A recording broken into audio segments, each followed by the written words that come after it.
pour bien voter, bah, c'est comme tout en fait, pour prendre des décisions qui concernent des choses importantes comme de l'argent. Ah oui, dès qu'il est question d'argent, il faut faire attention. En fait, faut jamais, mais jamais la règle d'or, quelle que soit ta situation dans ta vie, quelle que soit ta situation, c'est-à-dire où que tu sois, quoi que tu fasses, déjà la première chose qu'il faut faire, c'est prendre du recul. C'est-à-dire là, tu paniques, tu prends l'air, un petit coup, juste un petit coup. Il n'y a rien qui presse, en fait. C'est ça la base. Tu prends l'air, tu prends du recul et tu réfléchis. Et là, tu vois, est-ce que tu veux investir? Est-ce que tu veux mettre de l'argent là-dessus? Si on t'oblige à le mettre parce que tu es sous contrainte.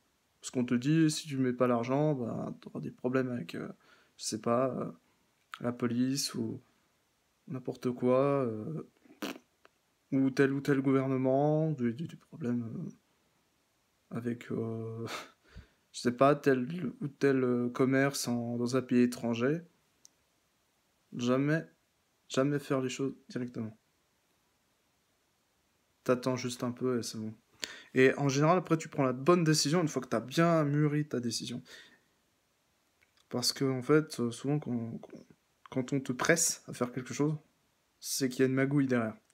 C'est qu'en fait, il y a une malhonnêteté, tu vois.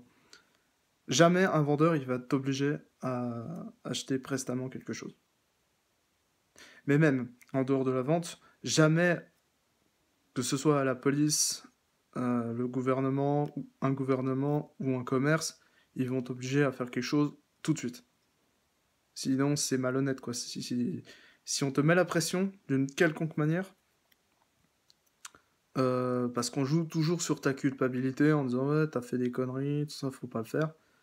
Ok. En gros, on va te faire un chantage. Oui, si tu fais ça, tu files l'argent et c'est bon, t'es tranquille. Et en fait, à chaque fois, bah, sur Internet, par exemple, c'est des magouilleurs, quoi. C'est des brouteurs de Côte d'Ivoire ou autres qui te t'arnaquent. C'est des arnaqueurs. Et après, ils mettent le logo de la police, d'Interpol, d'un gouvernement, et ils te bloquent avec ça. Enfin, ils bloquent ton ordinateur. Et la seule chose que tu as à faire, c'est de l'éteindre. Puis de le rallumer. Puis je crois qu'il faut, il faut tapoter sur la touche F8, H24, mais toujours, toujours faire les choses avec recul. Et en politique, c'est pareil. Pour voter bien, en fait, il faut simplement prendre du recul. Alors, il y a différentes manières de voter, on est d'accord, mais en gros, tu as celui qui vote par, par, par idéalisme, on va dire. Il se dit, ouais, tel parti, ça me représente à fond et tout. Puis là, je pense qu'il y en a une bonne farandole dans Carté. C'est-à-dire qu'ils votent tout le temps le même parti. Ouais, moi, je suis à fond là-dedans, je trouve que c'est trop bien. Et voilà, c'est comme ça que moi, j'ai commencé par voter Nathalie Arthaud, PCF, hein, lutte ouvrière, tout ça.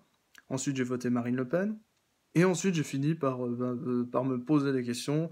Dois-je voter Jean-Luc Mélenchon, qui représenterait le plus ce que l'extrême droite déteste, ou au contraire, mais qui serait crédible, qui aurait encore une possibilité d'y aller, ou au contraire, est-ce que je dois voter plutôt Anis Kazeb, qui est ce que l'extrême droite déteste encore plus, c'est-à-dire un membre issu de l'immigration, donc plus ou moins arabe, voilà, musulmane, et puis les cheminots, donc qui travaillent à la SNCF, donc c'est un prolétaire. Et ça, l'extrême droite, elle aime pas trop les prolétaires. Tu sais pourquoi? Parce que, bon, moi je suis propriétaire, hein, je suis quand même... En même temps, je les fais chier, je suis allocataire, puis en même temps, je suis prolétaire, puis en même temps, je suis propriétaire, je suis collectionneur. Et avec mes origines à droite à gauche, c'est juste pas possible pour eux. Ils vont péter une durite.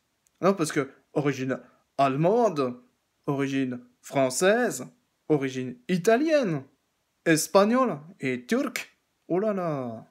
Ah, je te jure, mais ils pètent un plomb, hein. Donc là, c'est pareil, moi je suis comme Yanis Kazeb, il pète un plomb. Voilà, et ça rime avec Jean-Luc Mélenchon. Voilà. C'est la vie.